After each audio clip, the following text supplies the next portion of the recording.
Hey guys, welcome back to the Friday Vlog, where we discuss activity that goes on here with the BuzWeaver channel. That includes things like current events, headlines that are in the news, pop culture, social media, technology, and items of interest that come up during the week that allow us to have a little bit of a dialogue. I want to welcome all of you guys from New Tech and of course all of you here on YouTube for your guys' continued support. We start things off from ground news. U.S. threatens to ban TikTok if Chinese founder doesn't sell ownership stake.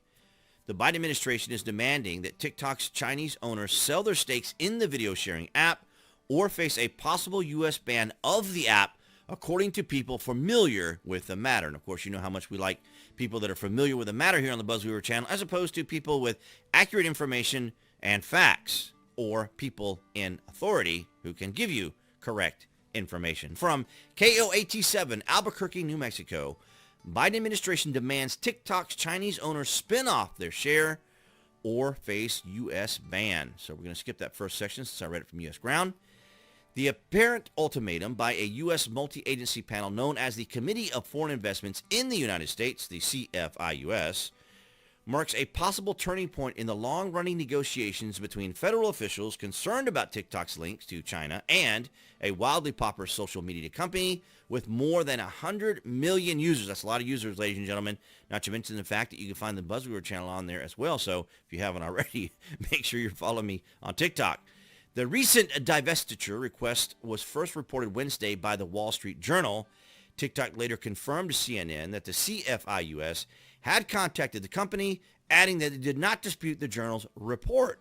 But TikTok declined to discuss specifics of the U.S. government's request, including details around its timing, which I am not surprised at all. Why reveal that sort of information? But it is interesting and ironic that they can collect all of our information, though. From The Guardian, TikTok has been accused of aggressive data harvesting. Is your information at risk?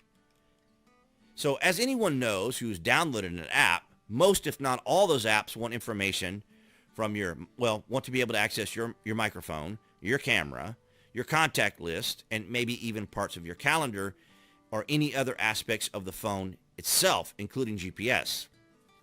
Cybersecurity experts have warned Australian TikTok users that the Chinese government could use the app to harvest personal information, from an app message with friends to precise device locations. So the warnings follow a report by Australian-U.S. cybersecurity firm Internet 2.0, which found the most popular social media app of the year collects excessive amounts of information from its users. Here's what you need to know about TikTok data harvesting and how to keep your information safe. And of course, we always know how much we enjoy when articles tell us what opinions and thoughts and others to have, but nonetheless, I think it's a good enough outline. What's the difference about the way TikTok collects data? TikTok's data collection methods include the ability to collect users' contact list, access calendar, scan hard drives, including external ones, and geolocate devices on an hourly basis. So that is rather aggressive. That is a lot of information to have. And data and information is power. And we saw a lot of that happening, particularly with Facebook, or now Meta, and how the data from that was collected in our elections back in 2020, which was quite interesting. And of course, there was a lot of things going on that required that Facebook go up to the Hill to face the committees to find out what all was going on with some of that. When the app is in use, it has significantly more permissions than it really needs, said Robert Potter, co-CEO of Internet 2.0 and one of the editors of the report. It grants those permissions by default. When a user doesn't give it permission, TikTok persistently asks, which is not unusual considering. So, does TikTok have connections with the Chinese government? TikTok is owned by the Chinese multinational internet company ByteDance, which is headquartered in Beijing.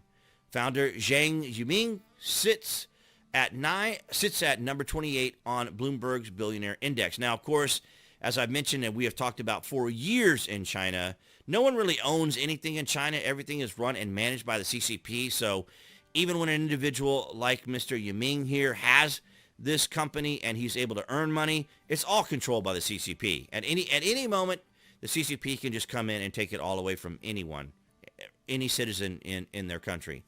ByteDance has denied a connection to the Chinese government in the past, which is, it isn't. I mean, they're integrated. They're one and the same. They're succinct. I mean, there's nothing that goes on in China that's independent. They don't have personal liberties and freedoms in China. They just don't.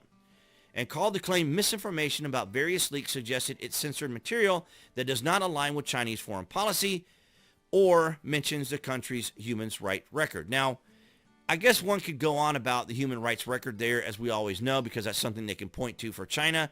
But why don't people point more to the fact that they're a communist country that controls everything? I mean, that's the simplest way to put it in general terms, because they do.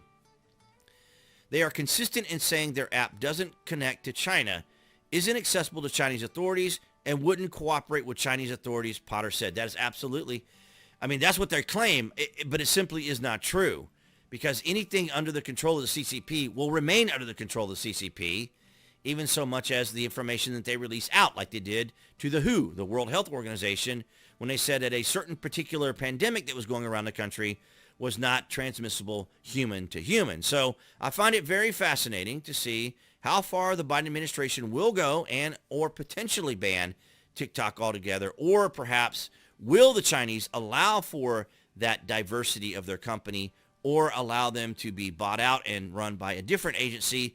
But I really don't see that all happening, and that's what I have for you guys this Friday. All right, guys, so that's going to wrap it up for this Friday vlog.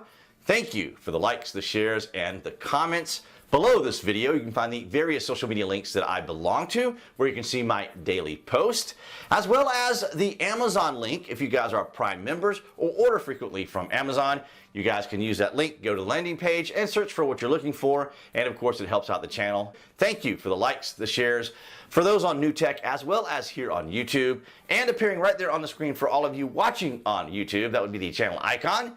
You can click on that to subscribe, as well as to select notifications. That way you know when there's content here on the channel. And I'll see all you guys right there behind that camera next week.